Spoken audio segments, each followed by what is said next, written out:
23 de novembro para o ano 2025. Boa noite, está a começar assim o Jornal da Noite. A sua especial atenção ao desenvolvimento das notícias a esta hora. Moçambique e Zimbábue reforçaram hoje a cooperação para o desenvolvimento econômico e bem-estar dos seus povos, com corredores da Beira e de Maputo como eixos estratégicos.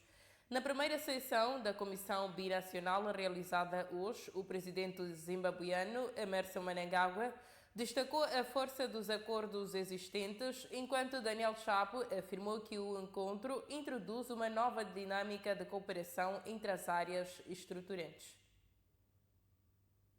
Moçambique e Zimbábue, com um histórico de cooperação que remonta aos anos 80, voltam a consolidar um novo ciclo de colaboração voltado para o desenvolvimento e o bem-estar dos povos de ambos os países.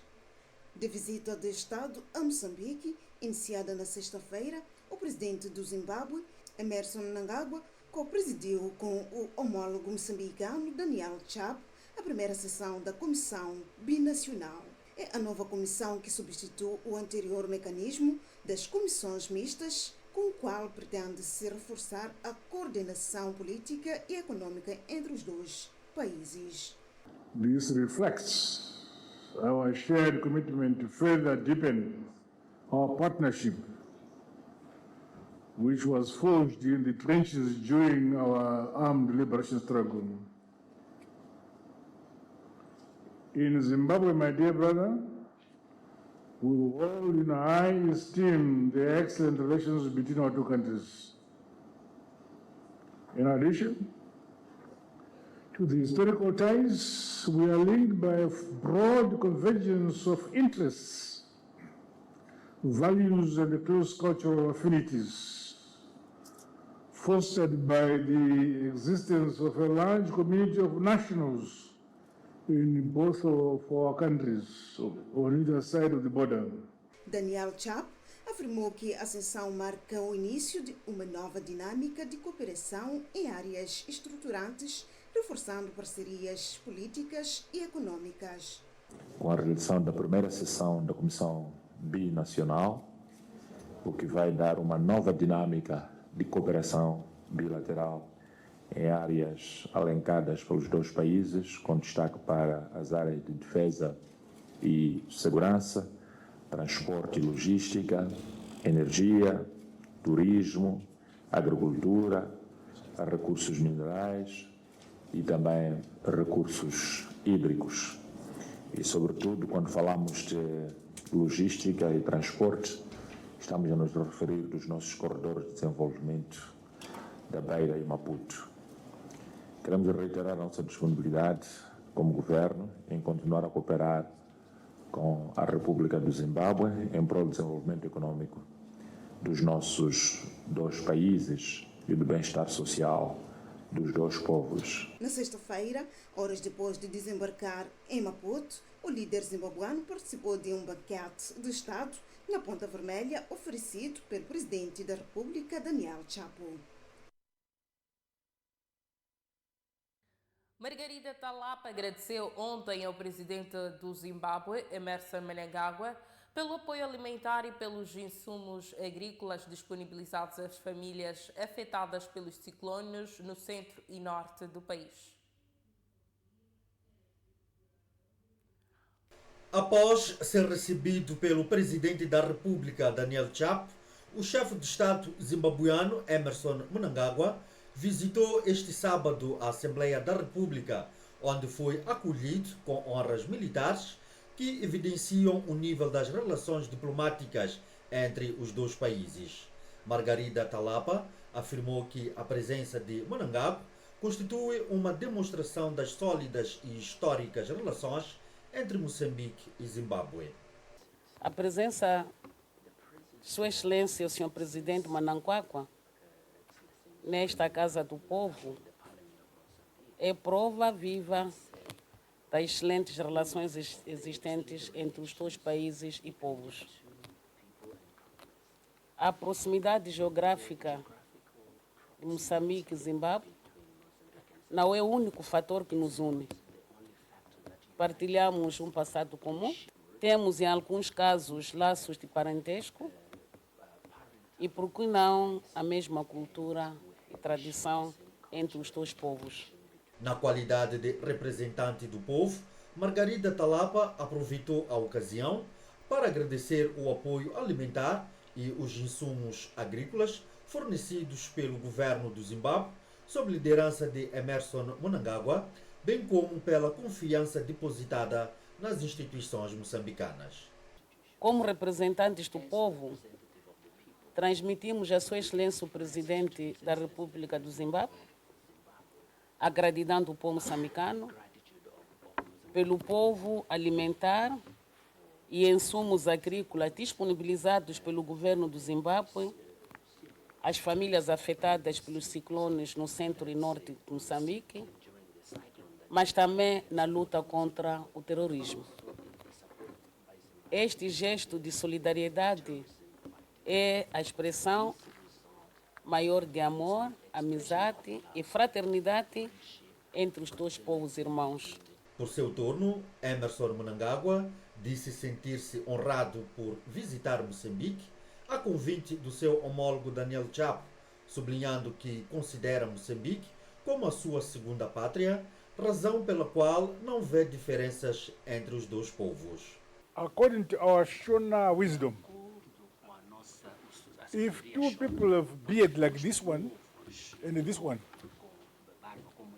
if his beard gets on fire, he must come and Se a barba dele queima, quench the fire. então o vizinho há de vir para apagar o fogo. And the same, when his beard gets fire, he also must go and quench A it. barba dele pega fogo, ele vai You don't laugh at the other one, the beard is burning. do outro quando a casa dele So estiver according to our Shona wisdom, de acordo com nossa sabedoria. men must always help each other. Os homens devem se ajudar uns So aos when you extend that to nations, Estendemos isso às nações. Mozambique and Zimbabwe, Que Zimbábue we should always come to each other's assistance. ajudarmos mutuamente. Durante o encontro, a presidente da Assembleia da República deu a conhecer ao estadista zimbabuiano os trabalhos que a Magna Casa tem vindo a desenvolver em prol do crescimento econômico e do bem-estar social no país. O presidente do Brasil, Luiz Inácio Lula da Silva, inicia hoje uma visita de trabalho de 2 dias a Moçambique, realizada a convite do chefe de Estado moçambicano Daniel Francisco Chapo. A deslocação visa reforçar as relações de amizade e cooperação entre os dois países e inclui, na segunda-feira, o encontro privado e conversações bilaterais sobre questões políticas, económicas, sociais, bem como temas de interesse comum. Durante a estadia em Maputo, Lula da Silva será distinguido com o título de Doutor Honoris Causa pela Universidade Pedagógica de Maputo e irá reunir-se com empresários moçambicanos e brasileiros para explorar novas áreas de cooperação e oportunidade de investimento. Prosseguimos com de outras notícias. O continente africano, na vizinha África do Sul, foi palco pela primeira vez da Cimeira do G20, apesar da tentativa de boicote do presidente norte-americano Donald Trump, apoiado por Javier Milei, presidente da Argentina. A Cimeira contou com a participação de 19 países membros da cúpula.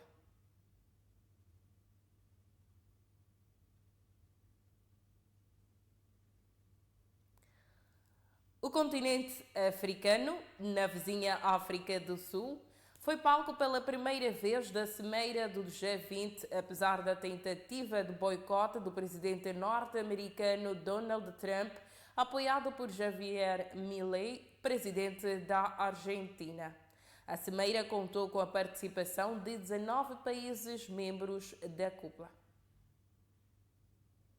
A vizinha África do Sul acolheu entre 22 e 23 de novembro corrente a Cimeira do G20, tornando-se o primeiro país africano a receber o evento, marcado por elevada tensão diplomática devido à decisão do presidente dos Estados Unidos da América, Donald Trump, de boicotar o encontro. A ausência de Trump representou um revés para a reunião, que tinha como objetivo central discutir temas globais cruciais como economia, mudanças climáticas e desenvolvimento sustentável. Durante o evento, a África do Sul procurou garantir compromissos concretos voltados ao alívio da dívida dos países em desenvolvimento e a redução das desigualdades globais. Foram igualmente debatidas reformas no modelo de financiamento climático e estratégias de mitigação dos seus impactos.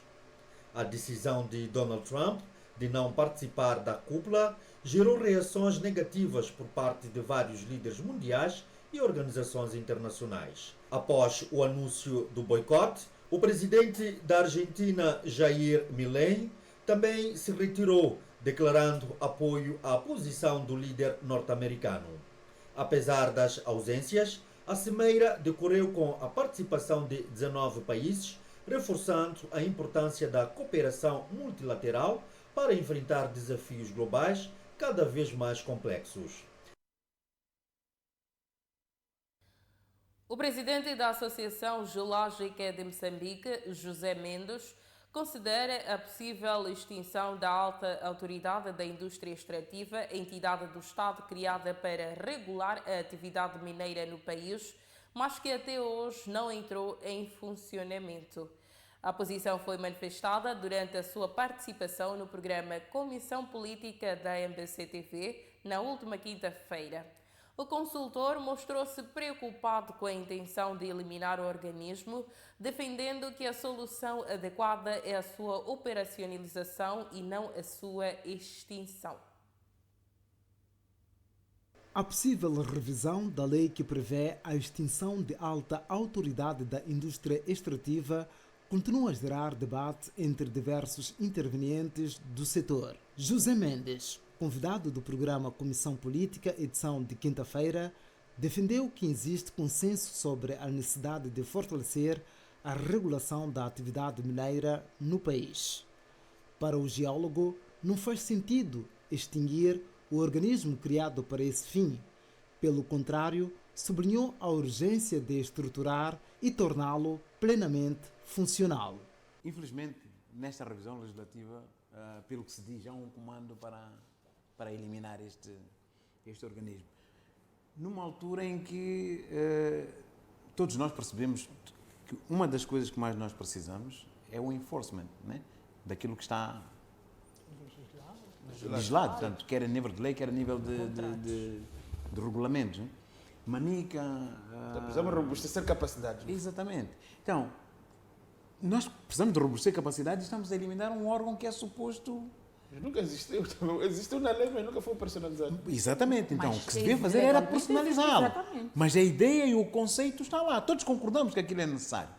O que estamos a fazer agora, como ele não foi operacionalizado, é pura e simplesmente eliminá-lo.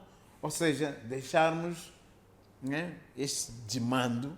E o que está a acontecer agora em Manica é um claro exemplo disso. O especialista alertou ainda que a medida deve ser repensada para evitar decisões das quais o país possa arrepender-se no futuro.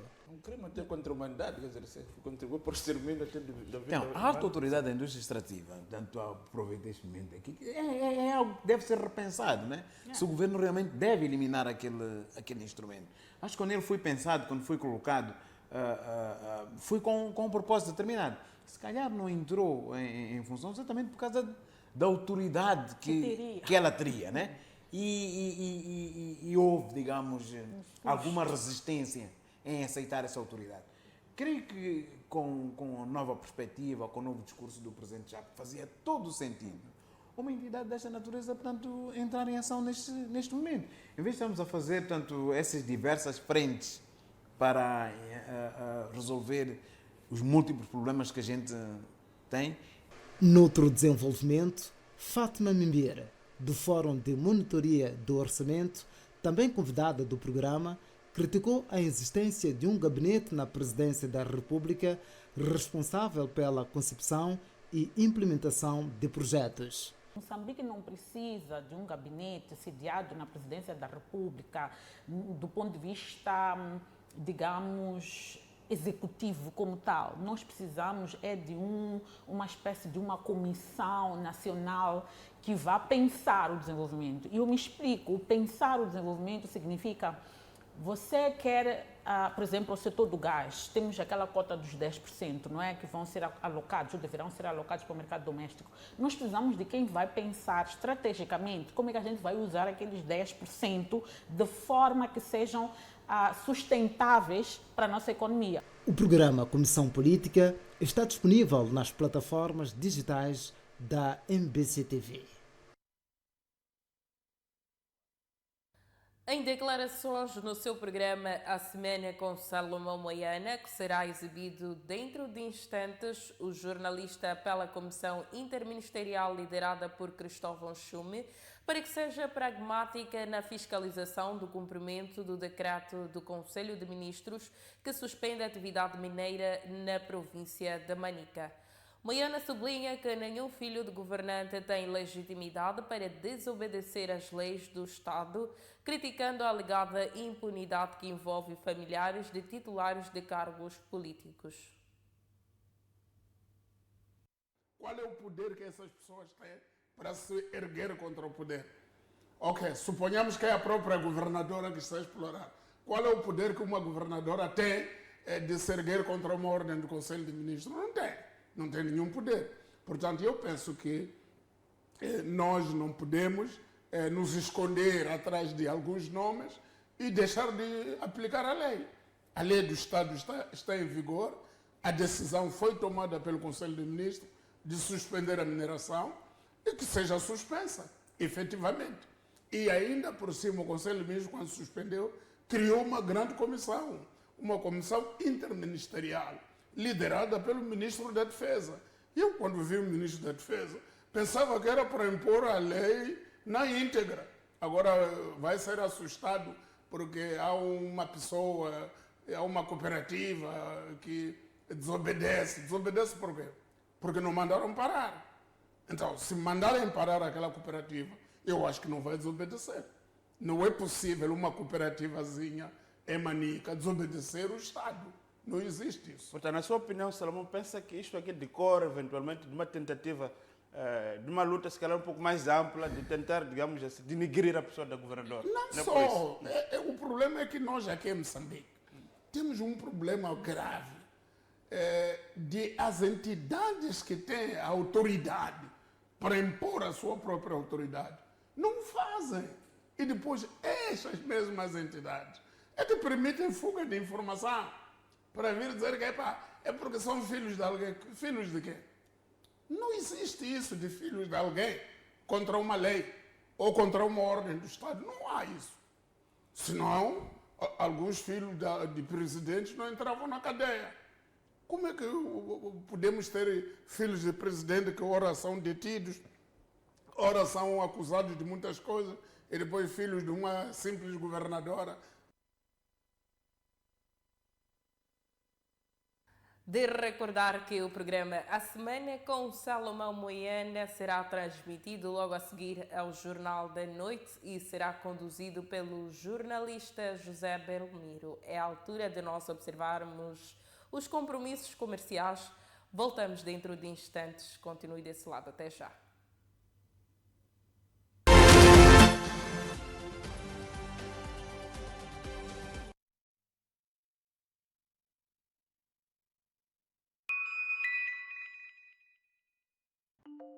Sabia que a inspeção às instalações elétricas nas residências ou empresas tem como objetivo verificar as condições de fornecimento e consumo de energia?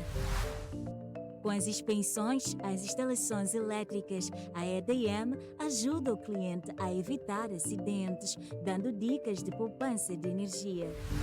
As inspeções são realizadas regularmente por equipas da EDM, devidamente identificadas por meio de um crachá ou credencial da empresa.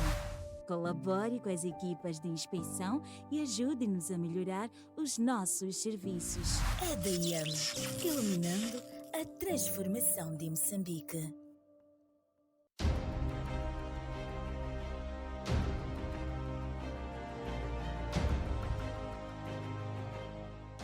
o poder que essas pessoas têm para se erguer contra o poder? Ok, suponhamos que é a própria governadora que está a explorar. Qual é o poder que uma governadora tem de se erguer contra uma ordem do Conselho de Ministros? Não tem. Não tem nenhum poder. O problema é que nós aqui em Moçambique temos um problema grave de as entidades que têm a autoridade para impor a sua própria autoridade não fazem. E depois essas mesmas entidades que permitem fuga de informação. O objetivo não é acabar com a mineração na província de Manica. O objetivo é acabar com esta mineração irregular e nociva ao ambiente, que é criminosa. Esses terroristas não são analfabetos. Aliás, aqueles que estão ali a tomar medidas, a matar, decapitar, até podem ser analfabetos. Mas quem os manda fazer?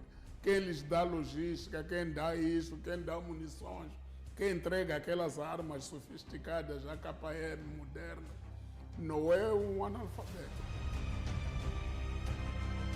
Neste momento, parece que temos muita gente graduada em ciências militar, comando, direção de Estado-Maior, ali no ACIPOL, ciências policiais, coisas incríveis em termos de formação. Mas o terreno o que é que diz?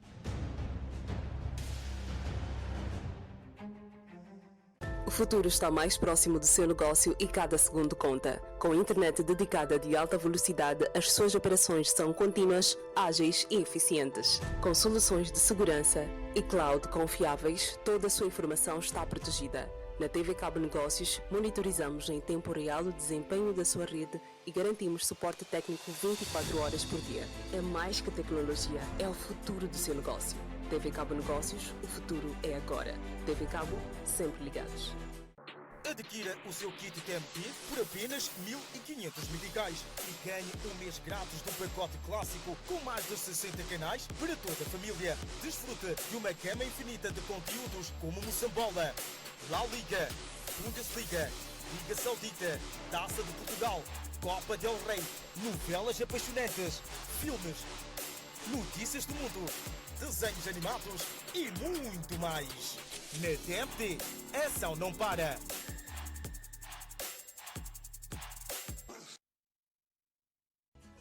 Vantagens de investir em bolsa: negociação no mercado regulamentado, isenção de imposto de selo na transação de títulos cotados na bolsa.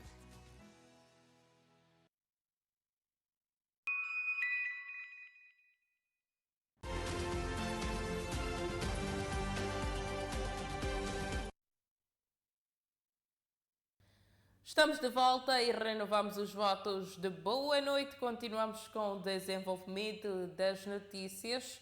A ausência de reciprocidade na relação entre o Estado e o cidadão coloca o cidadão num exercício de submissão cotidiana. A constatação é do sociólogo Elísio Macamo, que defende igualmente que o cidadão não tem proteção nem instâncias de recurso, tornando-se dependente da generosidade ocasional de funcionários que também são vítimas do próprio sistema. A boa relação entre o Estado e o cidadão é fundamental para o funcionamento harmonioso de qualquer sociedade. O Estado tem o dever de proteger e servir os cidadãos, garantindo os seus direitos e necessidades básicas como segurança, saúde, educação e infraestrutura. Em contrapartida, os cidadãos têm responsabilidades como pagar impostos, respeitar as leis e participar nos processos democráticos. O sociólogo Elísio Macamo afirmou no seu espaço de comentários que se observa no país uma clara ausência de reciprocidade na relação entre o Estado e os cidadãos. Esta desigualdade estrutural entre quem serve e quem é servido, que transforma a relação entre o cidadão e o Estado no exercício de submissão cotidiana. O cidadão não tem proteção. O cidadão não tem instância de recurso, não tem onde se queixar. Está entregue à generosidade ocasional de funcionários que eles próprios são vítimas de um sistema que os obriga a cumprir regras sem sentido. Segundo Mecamo, o Estado exige do cidadão juros pela morosidade dos processos e pelo mau funcionamento dos seus serviços. E no final, o custo nacional deste desperdício em salários improdutivos, em dias perdidos, em stress, em ineficiência, em negócios adiados e em taxa de natalidade diminuída, é gigantesco. A economia nacional deve perder milhões todos os anos por causa de procedimentos que não fazem o país funcionar melhor. Apenas o fazem para ser organizado no papel ou na imaginação de quem acha que estamos numa nova era. O sociólogo apelou igualmente à necessidade urgente de o Estado assumir efetivamente o papel de guardião civil, de modo que o cidadão deixe de viver numa constante penitência. Por quanto mais tempo havemos de continuar presos a este teatro burocrático em que o Estado desempenha o papel de guardião severo e o cidadão o de súbdito obediente? E, ironicamente, continuaremos a atualizar dados que nunca mudaram, enquanto o que realmente precisa de ser atualizado, portanto a relação entre o Estado e o seu povo, permanece teimosamente bloqueada.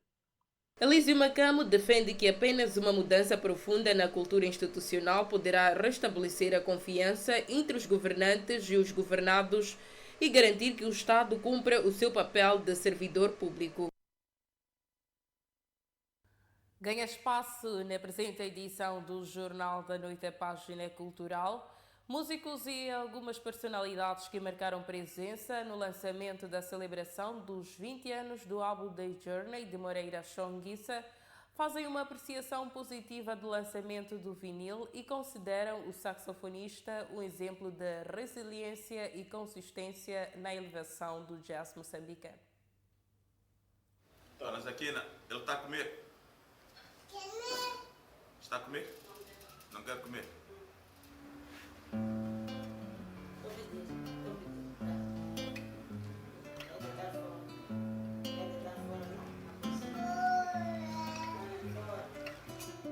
No final de tarde enluarado de quarta-feira, o pátio onde decorreu a celebração do aniversário do álbum The Journey transformou-se num pequeno santuário do jazz moçambicano. As primeiras notas do saxofone de Moreira Chonguissa espalhavam-se pelo espaço com a leveza de quem conhece profundamente a alma deste gênero musical. Era a abertura perfeita para o anúncio do lançamento do vinil do volume 1 de um dos álbuns mais emblemáticos da carreira do músico. Primeiro deixa-me dizer que estamos a falar de um jovem, posso dizer humilde, mas um monstro da música. Um monstro da música jazz, o afro-jazz, que durante 20 anos vem levando a música moçambicana, a música afro-jazz, a partir de Moçambique para o mundo. O meu irmão Moreira é uma instituição. Ele sendo uma instituição é resultado de um processo. Há 4 pilares importantíssimos que cada um de nós temos que estarmos cientes. Em primeiro lugar, saber de onde é que nós viemos.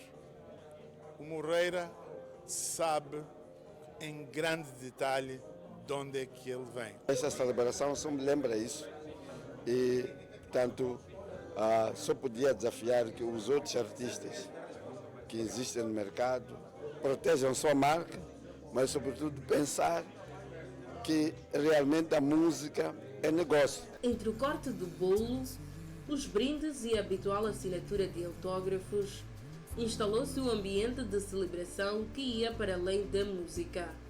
Celebrava-se também a trajetória de um artista que insistiu em levar o jazz moçambicano para o patamar que os ocupa. Para muitos dos presentes, ouvir The Journey em vinil não era apenas nostalgia, era experienciar a obra no seu formato mais puro, aquele que melhor preserva a textura e a intenção de cada instrumento. Quem não percebe muito bem pode parecer que é tudo a mesma coisa, mas há frequências que mudam e a qualidade sonora também muda. Uma que é o CD, o disco compacto, tem uma sonoridade mais comercial, mais generalizada, enquanto que o disco de vinil traz uma coisa mais, vamos lá, mais completa, né? Só por este facto já dá para perceber que acho que é uma aposta muito bem feita, porque o vinil tem uma forma de guardar o vinil, a cultura do vinil. Portanto, não tem como escapar disso. Acho que o vinil é uma cultura, vou assim dizer.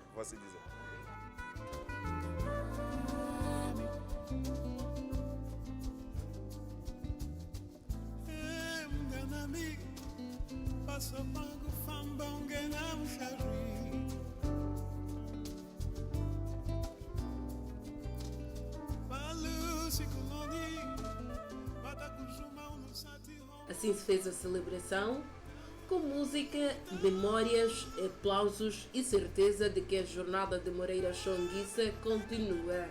Ao cair da noite, o saxofone ainda ecoava, como quem lembra que a verdadeira viagem do jazz moçambicano está apenas a meio do caminho.